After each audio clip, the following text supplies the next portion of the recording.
Have you ever wondered, what's the difference between cleaning, sanitizing, and disinfecting? Or did you think cleaning, sanitizing, and disinfecting were all the same? Guess what? They're not. And the differences between them comes down to their effect on germs.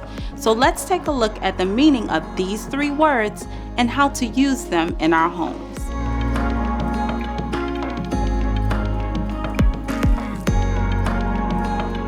Cleaning involves using soap and water to physically remove dirt, grime, and most germs from surfaces.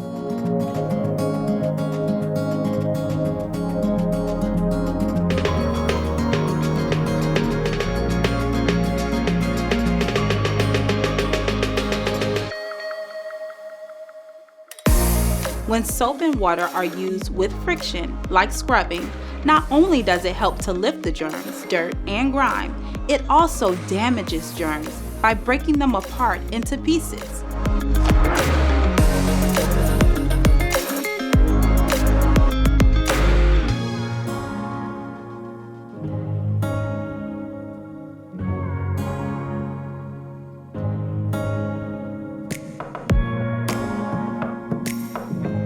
Afterward, rinsing the surface helps to wash away the useless germs, dirt, and grime.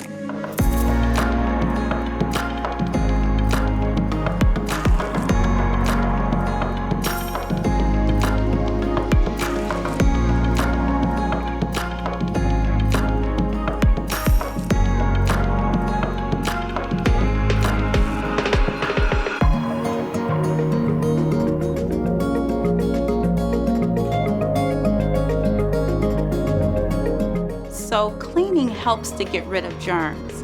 And while cleaning does not necessarily kill all germs, it does reduce their numbers significantly. Now, when it comes to cleaning, soap and water is a powerhouse cleaner.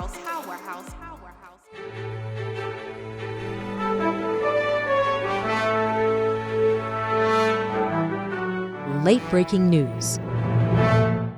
Did you know that using soap and water to wash our hands is effective against the spread of the coronavirus? Well, it is. When washing our hands with soap and water, it can break down grease, grime, and even germs.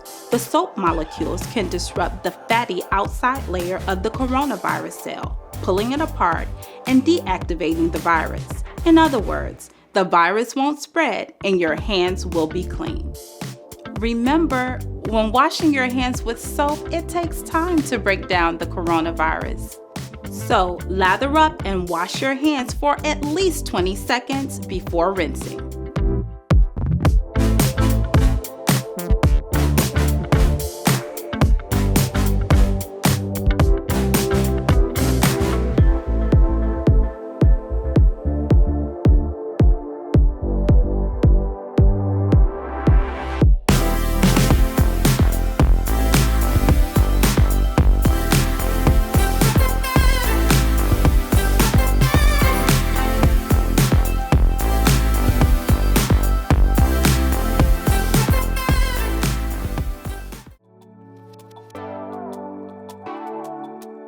While cleaning removes most germs, sanitizing takes an extra step and gets rid of even more germs by killing them. Sanitizing reduces the number of germs on hard surfaces to a safer level, with at least a 99.9% reduction in germs. Sanitizing is very good at destroying bacteria, but not necessarily viruses. The best places to sanitize are surfaces that come in contact with food, like dishes,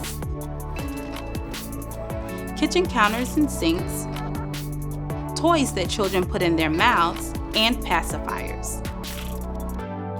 That's why the primary concern with sanitizing is food safety. So to sanitize, we have to first clean with soap and water to remove dirt, grime, and germs, and rinse to wash them away.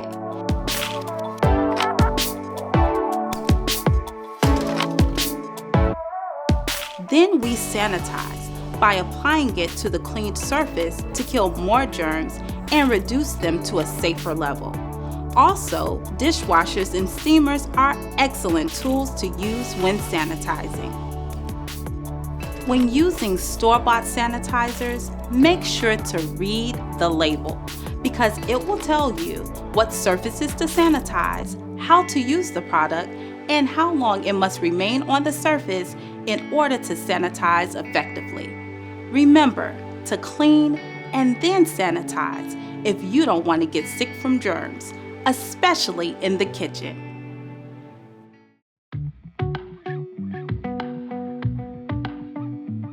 So, what if you want to kill all the germs, like in a toilet? This is where disinfecting comes in. Disinfectants can kill 100% of the germs listed on the label. Because disinfectants have a higher concentration of chemicals, they can kill even more germs than sanitizing. And for that reason, most disinfectants are not safe to use on surfaces that come in contact with food because they leave behind dangerous residues. Just make sure to read the label and only use disinfectants where they tell you to use them because we only want to kill the germs and not harm ourselves. Disinfecting is best used on hot spots for nasty germs like toilets, showers, bathtubs, sinks, floors, changing tables, potty chairs, and the like. You should also disinfect high-touch surfaces like doorknobs, cabinet handles, light switches, handrails, and more. When a disinfectant is not combined with a cleaner, like in my niece Naya's bathroom cleaning videos, we have to first clean with soap and water to remove dirt, grime, and germs, followed by rinsing to wash the germs away. Then we disinfect by applying the disinfectant to the clean surface to destroy the germs. However, when a disinfectant is combined with a cleaner, like in my sister Charlene's bathroom cleaning videos, we usually have to pre-clean heavily soiled areas before applying the disinfecting cleaner. In both cases, after spraying or applying the disinfectant, it must stay on the surface for the recommended amount of time known as dwell time or contact time.